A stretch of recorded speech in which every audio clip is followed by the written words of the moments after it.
that mentality to just go out there and perform your best no matter who's in front of you. That's why we love Anthony Edwards so much. Jordan. Beyond the fact that there's some weird, far-fetched clues, that Ant might just be Jordan's. Reacting to Anthony Edwards. Without wasting any more time, guys, let's get straight into it.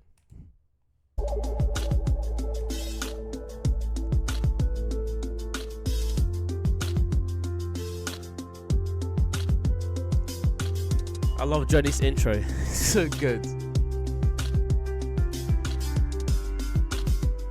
At the time I'm making this video, Anthony Edwards just led his Minnesota Timberwolves to sweep the talented Phoenix Suns out of the first round of the playoffs. Without question, it was a team effort, as Minnesota is a well-rounded group, with a great scorer in Karl Anthony Towns, a perennial Defensive Player of the Year candidate in Rudy Gobert, and other solid veterans and defensive contributors. With that being said, there's zero question on who's the face of this team and the cornerstone of this franchise. Beyond the fact that Edwards is currently establishing himself as the best shooting guard in the entire league at just the young age of 22, he's also consistently drawing comparisons to the greatest icon in basketball history, Michael. Now, what he said there, we'll of course come to the Jordan comparisons in a second, and that's part of that. That's like the main backbone of this video. What he just said over there about Anthony Edwards being the cornerstone of this team, and I just want to clarify something very quick. It's not necessarily because he's more talented than, let's say, for example, Kat, or because he's more talented defensively than Rudy Gobert. I don't think he's the most talented player in this team per se, just because of how talented Rudy is defensively and also how talented Kat is offensively. I think he's the most talented in the team, but I'm not saying he's the most talented I'm not saying he's the best player in the team just because he's the most talented, because there is a lot of talent in the team. What I want to say is that the reason why he's the best player in the team, the reason why he's the cornerstone of the team, is more because of those intangibles. You look at Anthony Edwards in those interviews, but also the way he approaches the game. The way he's not scared to go up against anyone, the way he's just on KD's face and, you know, having that back and forth. The way that on that interview he's telling Kat to stop fouling because they need him inside the game. It's those intangibles, and you see the same thing with guys like Jordan, guys like Kobe. Jordan and Kobe, extremely talented, but there were always players around them that were just as good, or if not, just creeping up behind them. Because there were years Jordan lost the MVP, there were years Kobe lost the MVP. But the reason why we remember these guys with such fond memories and why we say they are one of the best is mainly because of these intangibles. And the comparisons towards Jordan and Anthony Edwards' games, yes, their games are similar, but it's mainly those intangibles. This guy's displaying like something that basketball fans just adored, something that basketball fans can really get behind. And that's that mentality to just go out there and perform your best no matter who's in front of you. That's why we love Anthony Edwards so much. Jordan. Beyond the fact that there's some weird, far-fetched clues, that Ant might just be Jordan's actual son. He resembles MJ in so many ways from a playstyle standpoint. He does. Anytime someone is compared to MJ, it always seems like an unfair and lofty comparison. But seriously, just take time to consider how much they have in common when it comes to their game. Both play at the shooting guard position, and both have a fantastic handle of the basketball. Yeah, both players are incredible leapers and above the rim finishers. This comparison is stripping me out right now. It looks the same. Like word for word, bar for bar, this looks exactly the same. It's insane. Both players were two-way threats, and each of them were arguably the best shot-blocking guard of their era. Both guys have a similar build, confidence, and demeanor, and both guys raised their game to the highest level in the postseason. Sorry, and that's the other point. The reason why we love Anthony Edwards so much is also because when it matters most, they elevate their game. I forgot to say that. A big problem that I have with basketball, I'm a massive basketball fan. I love the NBA. But a big problem I have is that I can't focus on the regular season, and that's also the problem with most NBA fans and even just casual fans. Is very hard to focus on the regular season because 81 games is just too much. You lose focus, and it gets to a point where it just becomes boring. That's not the same thing with the playoffs. The playoffs are the best teams in the NBA. They come together, and you have a 7-game series where each game matters. I generally think they should cut the season by half, and then Cavs waiting for the playoffs more often. But anyways, that's a conversation for another day. When it matters most, that's where the difference between Anthony Edwards and some of the other guys in the NBA are. He is playing he's still performing or even outperforming himself in the playoffs. And again, as basketball fans, we love to see that kind of stuff. When it matters most, what do you do? And this guy's been phenomenal so far. Obviously, Edwards doesn't quite have the numbers or the accolades that MJ does, Not but yet. he's only 22, and Michael Jordan turned 22 years old during his rookie season. At this point in his career, you can't deny the fact that he's extremely similar to Michael, both stylistically and in terms of his confidence. This guy has the potential to be the face of the league within the next couple of seasons, and at least for now, he seems to be the guy who most appropriately fits the title of the next Michael Jordan. In order to be given that mantle though, you can't just be a talented player, because there's many talented players throughout the league. You have to have that it factor. Yeah. You have to have a personality and a charisma to back up that title.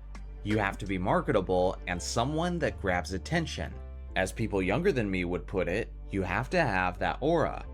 To be the next Michael Jordan, you can't just have the talent, but you have to be capable of being a media darling, with mass appeal for general audiences. Without a shadow of a doubt, Ant has all of that, and the league is currently promoting him like it, as if he's being groomed to be the face of the league as LeBron is in his exit phase.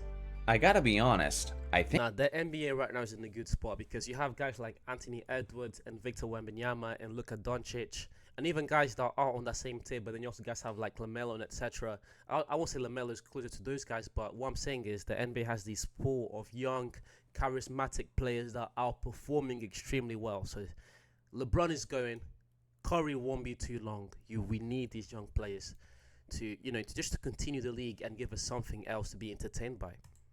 think many LeBron fans are in for a rude awakening when he retires, as they'll be finding out pretty quickly how the mainstream media machine works.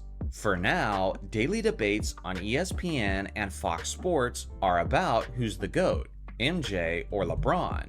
But the thing is, there's an underlying theme to this topic that's usually never acknowledged. It's about one active player versus one retired player.